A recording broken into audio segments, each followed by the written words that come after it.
It's the worst single aircraft disaster in aviation history. A Boeing crashes into a mountain northwest of Tokyo. 520 passengers and crew perish in a pile of twisted metal. With over 600 747s in service, investigators are under intense pressure to uncover the cause of the crash. If they can't come up with answers quickly, it could happen again.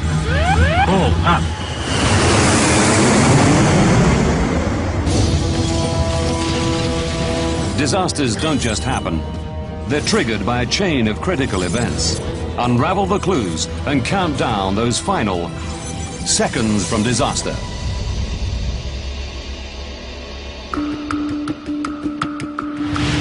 Japan. Haneda Airport, Tokyo. August the 12th, 1985. 6 p.m. Japan Airlines Flight 123 prepares for takeoff. Destination, the city of Osaka, 400 kilometers away. At the controls is First Officer Yutaka Sasaki. Keeping a close eye on him is Masami Takahama, one of JAL's most experienced training captains.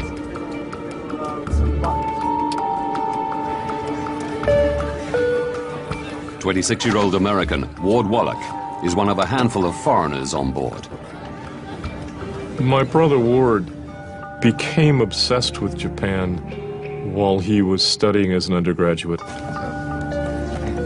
Now a postgraduate student in Tokyo, Ward has embraced Japanese life despite standing out. Ward dwarfed his Japanese friend. To me, he looked like Christopher Reeves. He looked like Superman.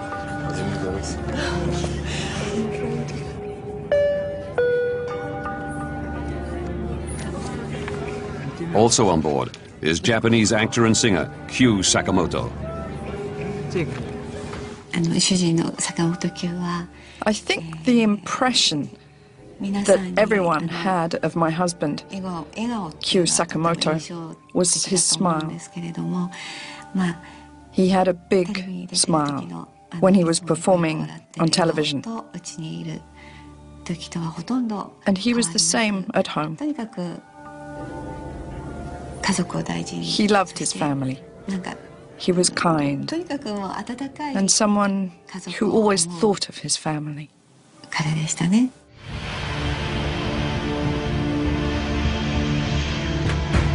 6:12 p.m. Haneda Airport Tower gives JAL 123 the all clear to take off. Weather conditions are fine. The crew expect a short, routine flight.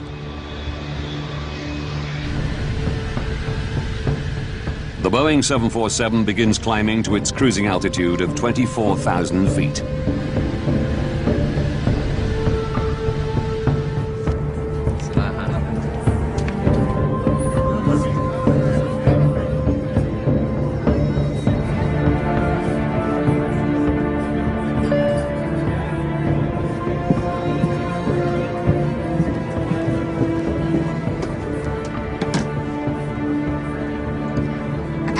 Needs to use the bathroom. Be careful, please. Make it quick. 6:24 p.m.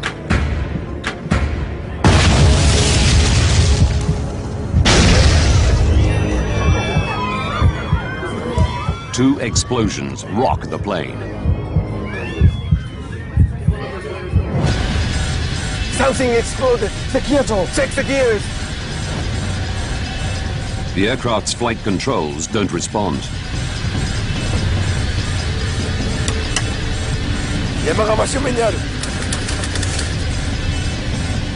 The crew desperately try to figure out what's happened.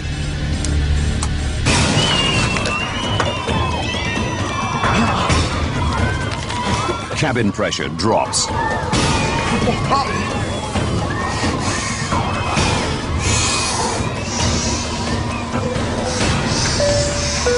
Attention, emergency descent.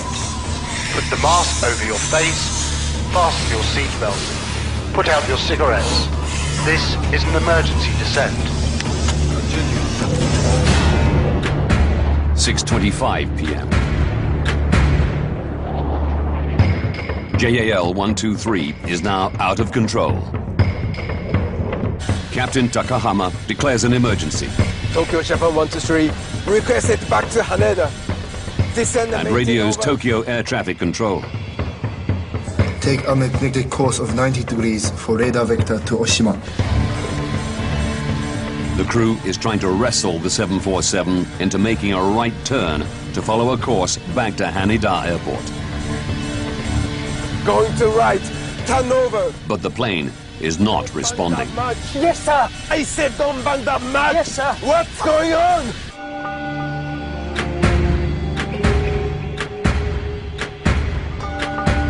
Tokyo Air Traffic Control radios JAL 123.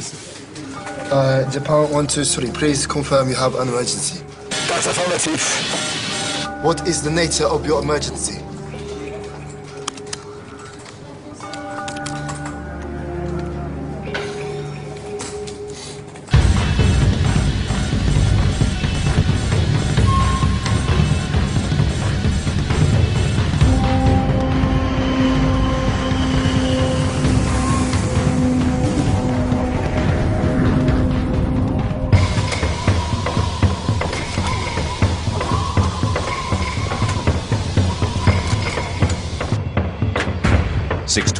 p.m. Japan Air 123, fly heading 090, radar vector to Oshima. The plane appears to be heading away from Tokyo Haneda Airport. Japan Air 123, Roger, understood.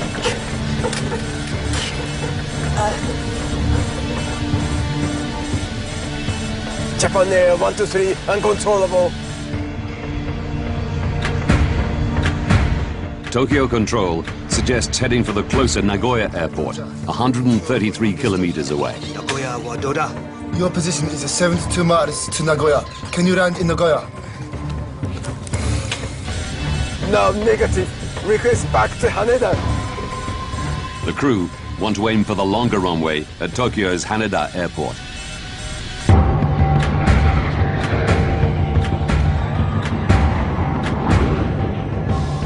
The aircraft is still above 20,000 feet. Passengers are struggling to breathe.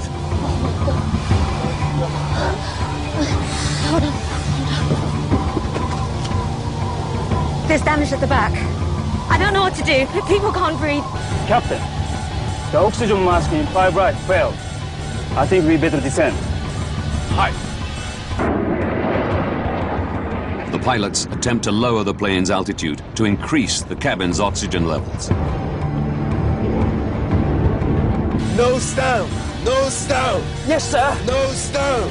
Use both hands. Both hands. Yes. 6:38 p.m. Doesn't work. How about putting the gear down? To create drag and slow down the 747, the crew drop its landing gear. But a controlled descent is proving impossible.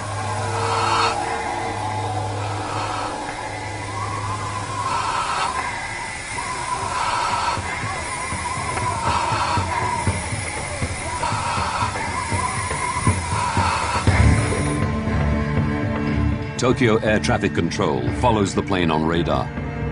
Over the next 3 minutes, the aircraft does a complete 360-degree turn, losing altitude all the time.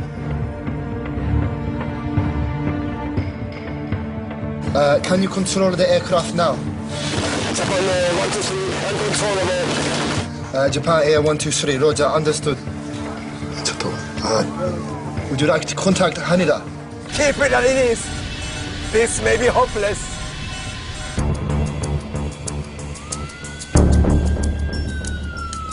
At Yokota, a nearby US military airbase, emergency crews are standing by. Japan Air 123, Japan Air 123, full approach on guard. To hear me, squawk 5423. down. 6:47 p.m. The plane has dropped to 7,000 feet. But with little control over its heading, the pilots now face new dangers. Hey, there's a mountain ahead. JAL 123 is now miles off course, deep in the mountainous region northwest of Tokyo. Turn right. There's a mountain there. Take control to the right. Right turn. Right turn, that's right. We could hit the mountain. Yes, I know. The crew battle to lift the aircraft out of danger. Left turn. Put the power on. Left turn now. Left turn.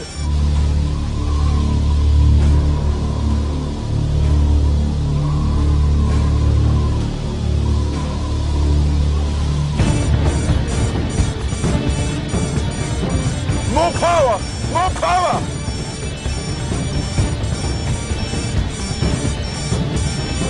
Max power.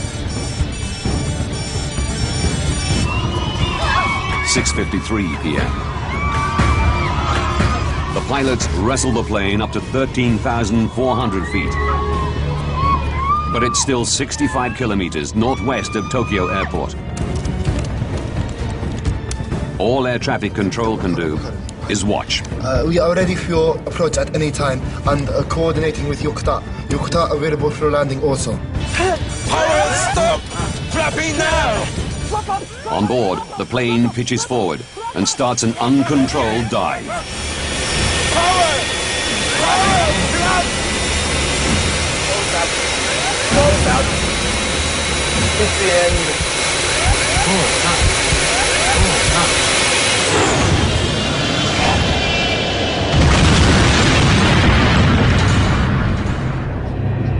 Japan Air 123, do you read? Japan Airline 123, do you read? The plane disappears from radar. 123, do you read?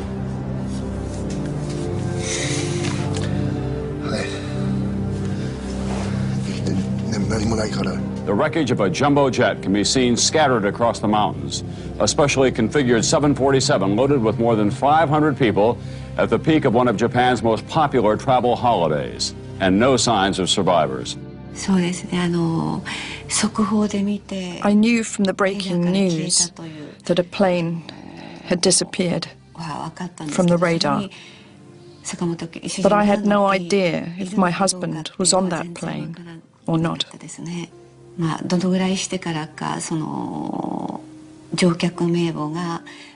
I can't remember how much later it was when we were able to read out the passenger list. When it was announced on television, when I heard it, I knew for certain he was on that flight. How can I put it?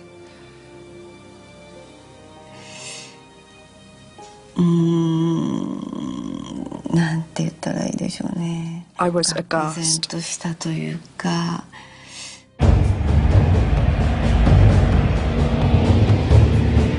Just 18 minutes after the plane disappears, a U.S. Air Force C-130 locates the wreckage on a ridge of Mount Oshtaka, 100 kilometers northwest of Tokyo. It radios the Japanese authorities with coordinates.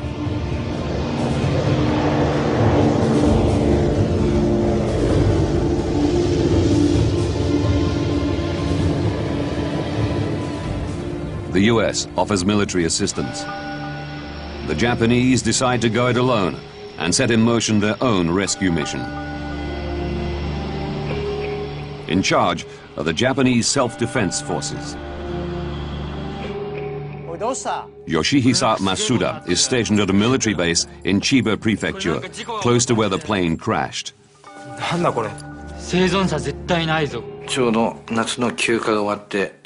It was just as I returned to headquarters after my summer leave. The base was in uproar. I asked a colleague what was going on, and I was told that the whereabouts of a JAL flight were unknown. The night the plane crashed, the base was put on standby, and people were saying that we were probably going to go out. A Japanese helicopter sent out reports no sign of survivors. The mountain terrain and lack of equipment for nighttime operations slows any larger Japanese rescue effort. It doesn't reach the site until 14 hours after the crash. Miraculously, 4 survivors are found, despite spending a night on the mountainside.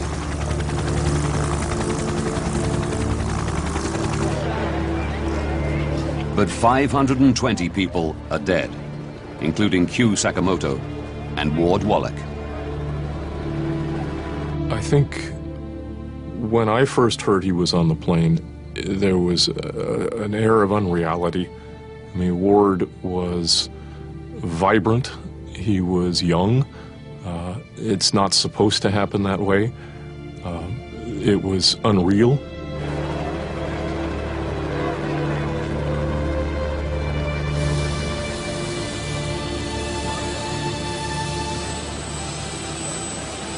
Shortly after the crash, survivors recall hearing the screams of passengers in the wreckage dying out during the night.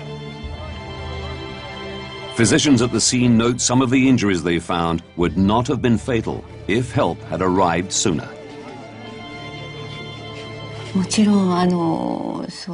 Of course, I found out afterwards that rescue operations were not carried out at the site straight away on the day.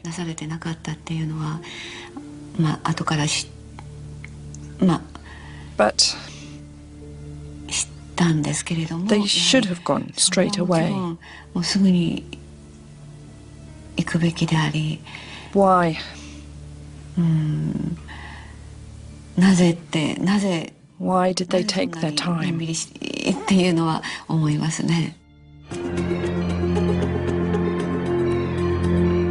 Now, by rewinding the events and going deep into the official investigation, we can reveal what lay behind the deadliest single air accident in aviation history.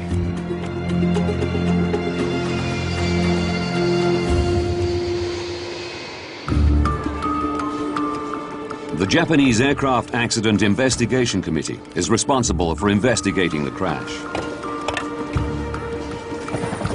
As demanded by Japanese law, alongside this is a criminal investigation run by the police.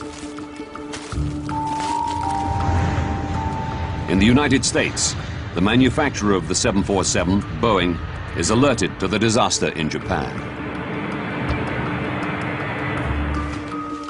John Purvis was a member of Boeing's Air Safety Investigation Team in 1985. When we learned about this airplane and realized it was a 747, we were concerned, along with everybody, that this accident could really tarnish the reputation of the airplane, because at the time it was the largest commercial jet flying. With the lives of millions of 747 passengers at risk, the United States National Transportation Safety Board, or NTSB, want answers to why this American-built plane crashed. NTSB representative Ron Schleed is assigned to investigate. There was an extreme concern that if there is a mechanical problem, that it could be a generic flaw, and that could affect the entire fleet. An investigation team of Boeing engineers and members of NTSB heads for Japan. But once there, gaining access to the site proves difficult.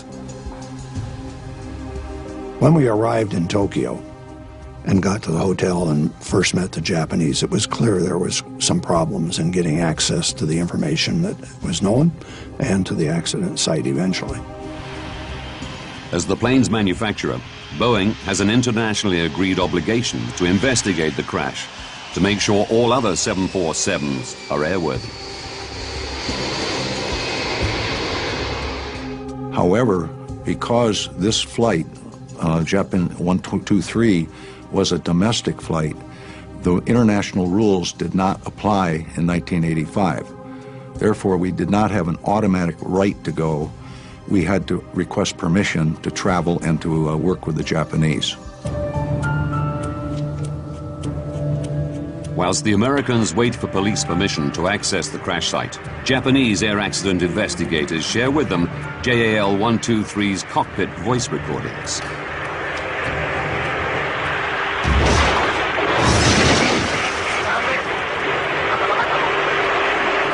We could hear an explosion on the voice recorder. In fact, there were two loud explosions, one right after the other.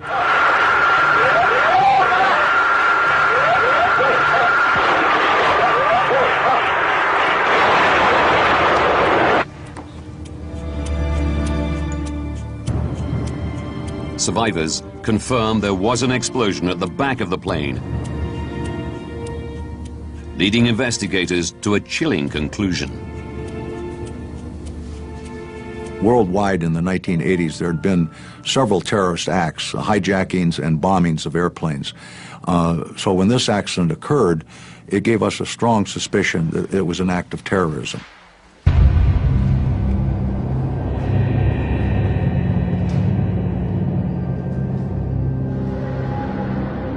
We were very highly suspicious that this was a bomb. Further evidence of a possible bomb detonation comes to light in Sagami Bay, 153 kilometers south of the crash site.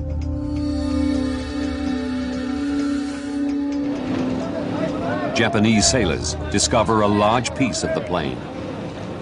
One of the early things we were shown was the vertical fin, or the tail of the airplane, which had come off over water south of Tokyo, right under the flight path of the airplane. And it indicated that the airplane had had a catastrophic problem well before they ever got to the accident site. A photograph taken during the last minutes of JAL 123's flight confirms investigators' fears. It clearly shows the tail fin is missing. It was, very clear that something unusual had happened. And again, this added to our conjecture that this could have been a bomb. 5 days after their arrival, the American investigation team is granted permission by the Japanese police to access the crash site. Makeshift helipads mean helicopters can now land on the remote mountain ridge of Mount Osaka, north of Mount Fuji. It was chaotic at the top. Helicopters coming and going and coming and going continuously. The investigators begin searching amongst the wreckage for JAL 123's major structural components. One of the things you do as an investigator is you first look for what we call the four corners of the airplane. Where's the nose? Where are the wingtips? Where's the tail? A few meters down the ridge, they find remains of the aft pressure bulkhead, or APB.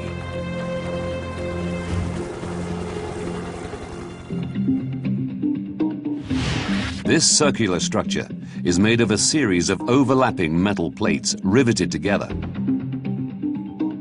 Sitting between the cabin and tail section, it's designed to stop pressurized cabin air escaping through the back of the aircraft.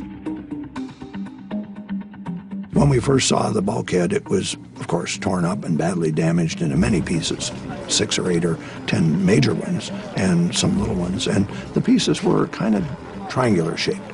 They ran from the center of the bulkhead out to the edge, something like a chunk of an umbrella. The investigators study the APB for the telltale signs of bomb damage. A bomb leaves very distinctive evidence on the metal when it explodes. It has so much energy that's more energy than you can generate in an actual aircraft crash. But most of the bulkhead wreckage displays damage consistent with a high-speed impact.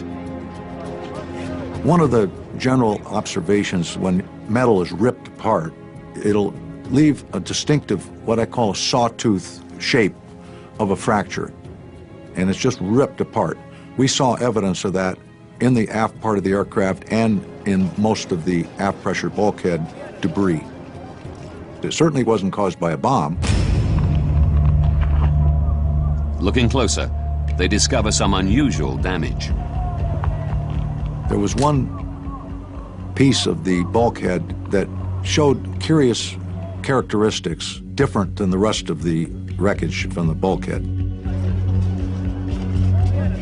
In one area, two pieces had separated in a very straight line, as opposed to the rest of the bulkhead, which had been torn and ripped in overload. It just separated or failed differently, and I wanted to know why. The team want to examine the bulkhead section in their lab, but the police refuse permission, as their investigation to establish whether a criminal act is responsible for the crash is still ongoing. Because in Japan, the criminal investigation takes precedence over a safety investigation, this caused difficulty for the safety team to gain access to the accident site, to gain access to other data, including the wreckage that fell off the airplane. It complicated and delayed some of the safety investigation because the criminal investigators were in charge. The team invent an ingenious way around the problem. Boeing came up with a procedure to take replicas of the fracture surfaces, essentially a tape, like adhesive tape, that they would put on the fracture surface. It would not damage the fracture surface. It would take a mirror image of replica of the fracture, and then that could be examined in a laboratory. The investigators examined tape imprints and field sketches taken from the bulkhead section, displaying the unusual damage. It appears one bulkhead plate has sheared off along the line of rivets, joining it to its neighbor. This metal had torn through these holes.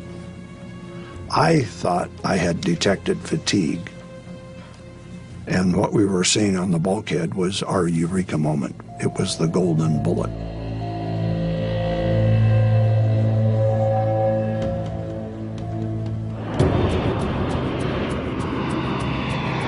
Having detected the telltale signs of metal fatigue, the investigators now need to know what caused it.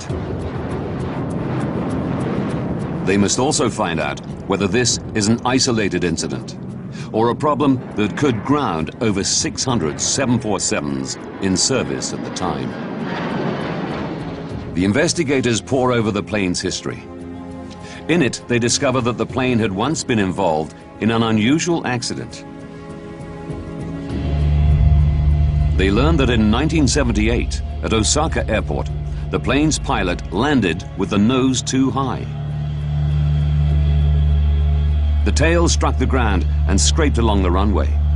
The aft pressure bulkhead was damaged and needed repairing. It had been repaired 7 years earlier, and it became very, very critical to the investigation, very interesting to us. Discovering the fact that the airplane had had a repair was a huge turning point in the investigation. Boeing HQ in Seattle faxed the repair report to the investigative team in Japan. When the airplane had been damaged and the repair crew looked at the airplane, it was clear they were going to have to replace the bulkhead. They elected, I think, to replace just the lower half because of shipping problems with the whole bulkhead. The Boeing engineers designed a repair. They made a drawing and written instructions on how to put the bulkhead back together. The 1978 repair design instructs Boeing engineers to attach the new lower half of the bulkhead to the existing top half. To join them together, they're secured with a splice plate held in place with 3 rows of rivets.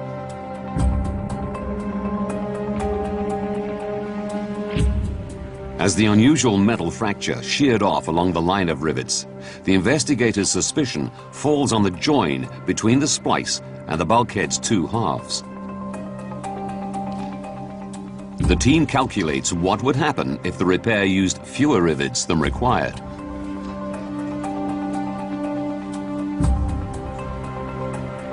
One of the scenarios we considered during our discussions was, what if the repair to the bulkheads was done improperly? One of the team members did in a mathematical calculation, if that were true, and it determined that the bulkhead would fail at about 11,000 cycles.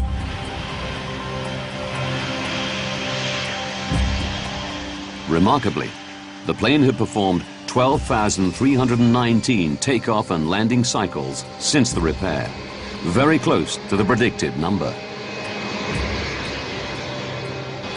It's a breakthrough moment. A faulty bulkhead repair could be behind the world's deadliest single aircraft crash. The investigators now need hard evidence to back up their theory. Japanese police again grant access to the crash site, so the team can examine the wreckage in more detail. So we went right to the area of the pressure bulkhead that had what I considered a curious-looking fracture. We discovered that the repair had not been done as designed. In the process, they had had a place where they had to put in the splice plate, and it had been done wrong. The investigators discover the splice plate from the wreckage is an incorrect size. It appears that to make it fit, the engineers deviated from the repair design. The splice plate, in fact, had been cut into two pieces. The narrower section was fixed with a single row of rivets. The wider section of the splice was fixed with a double row. That rendered that section of the splice basically to 70% strength of what it would have been otherwise. Because of the faulty repair, just one row of rivets takes most of the force during every takeoff and landing pressure cycle. During each cycle, the bulkhead stretches and shrinks like the skin of a balloon. Tiny cracks form and grow around where the rivets punch through the metal.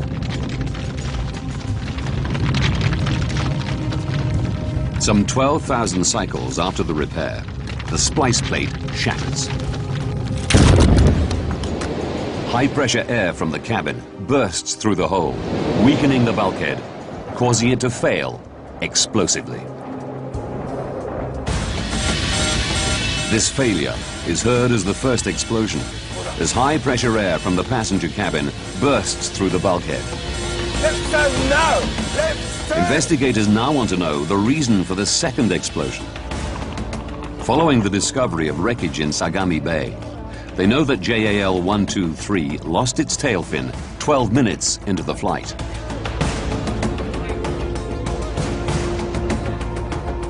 Revisiting the flight recorder, they realize this is around the same time that both explosions are heard, leading the team to an astonishing conclusion.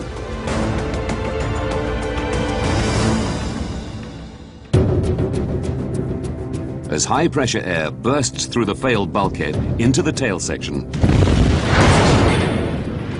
it blows the tail fin clean off. During the design of the 747, we didn't anticipate a vertical fin coming off or a pressure bulkhead blowing out, and it just wasn't something that was anticipated to happen. The investigators must now find out how an exploding bulkhead and lost tail fin led to the pilots losing control and the plane crashing.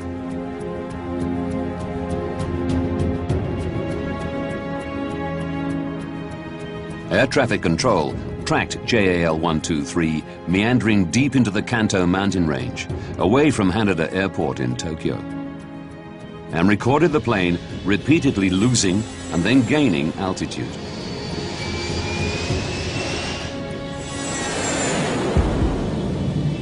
Through plotting the plane's flight path, the investigators recognize a familiar pattern, a type of aircraft motion called a phugoid.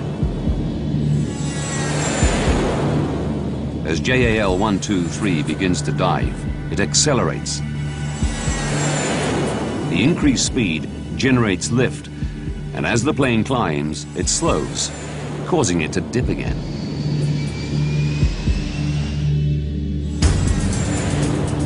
The investigators know this phugoid motion is indicative of an aircraft with inoperable control surfaces.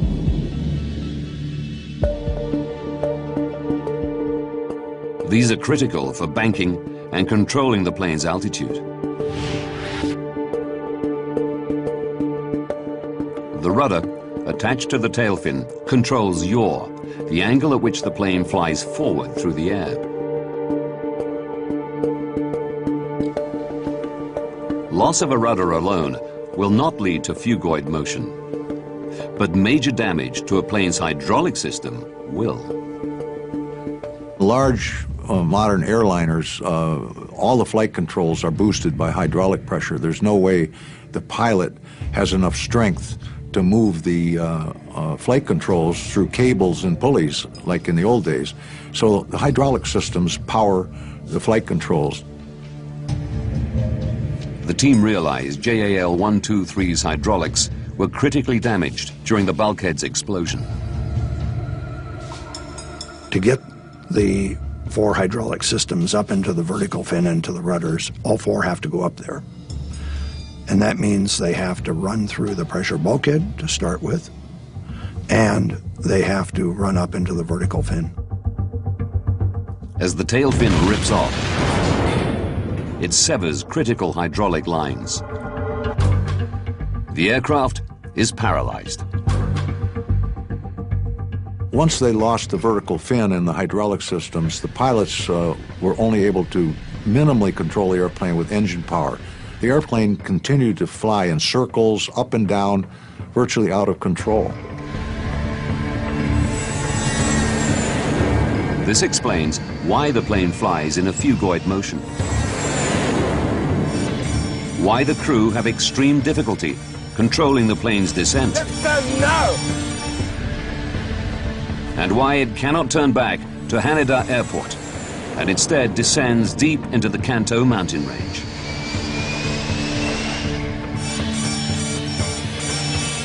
The crew's only option is to ride the throttle, trying to maneuver the plane by powering each of the engines separately. At the mercy of their stricken aircraft, there is nothing the pilots can do. A crash is inevitable.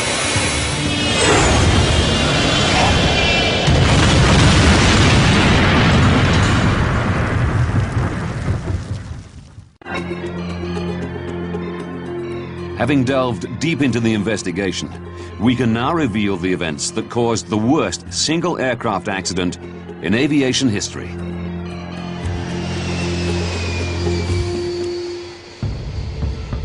June the 2nd, 1978. 7 years to disaster.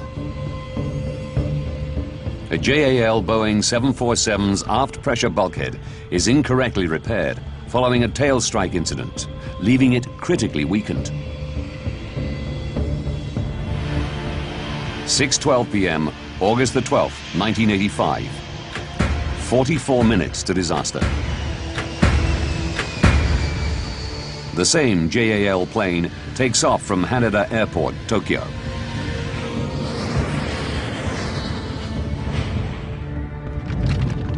As the cabin pressurizes, tiny cracks on the repaired bulkhead begin to grow.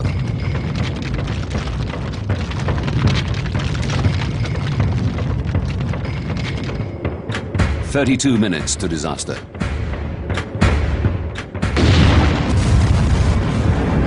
The bulkhead explodes.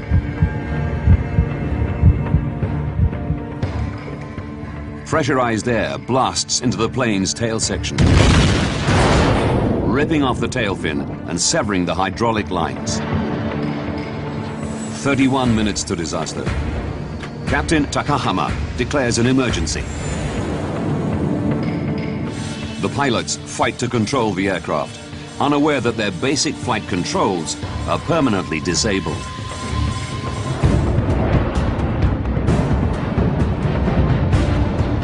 The plane climbs and dips. The pilots struggle to maneuver with engine thrust alone.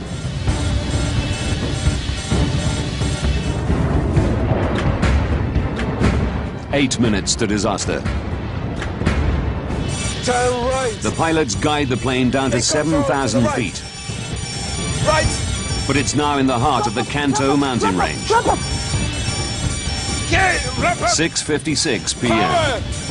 Seconds to disaster. Pull up. Pull up.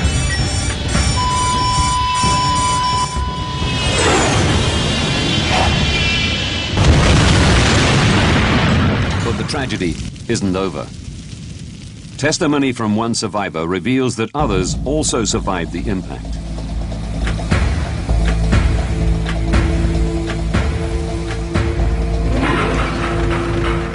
"24 minutes after disaster, an American Air Force C-130 finds the crash site and reports its location to Japanese authorities.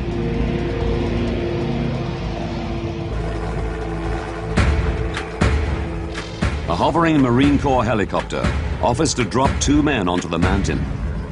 But just a minute later, an order comes through demanding they return to base. 9 a.m., 14 hours after disaster, the first Japanese rescuers arrive on foot at the crash site. How many more passengers could have survived if U.S. forces had been allowed to land becomes a focal point for bereaved relatives. To this day, there is no clear understanding as to who declined U.S. help. No one in the Japanese Self-Defense Force admits to ordering the U.S. crew to stand down. But in response to the crash and subsequent fallout, the Japanese Self-Defense Forces did purchase helicopters and equipment designed for nighttime operations in mountainous terrain. The disaster also has profound ramifications for Japan's air industry. JAL President Yasumoto Tagaki resigns shortly after the accident. A JAL maintenance manager commits suicide. A terrible price had been paid, and now lessons had to be learned. One of the things I got out of this accident investigation was that the accident really was preventable if the engineering work on the repair 7 years before the accident had been scrutinized a little more carefully and done properly, the accident wouldn't have occurred. Boeing confirmed an incorrect repair caused the failure of JAL 123's bulkhead.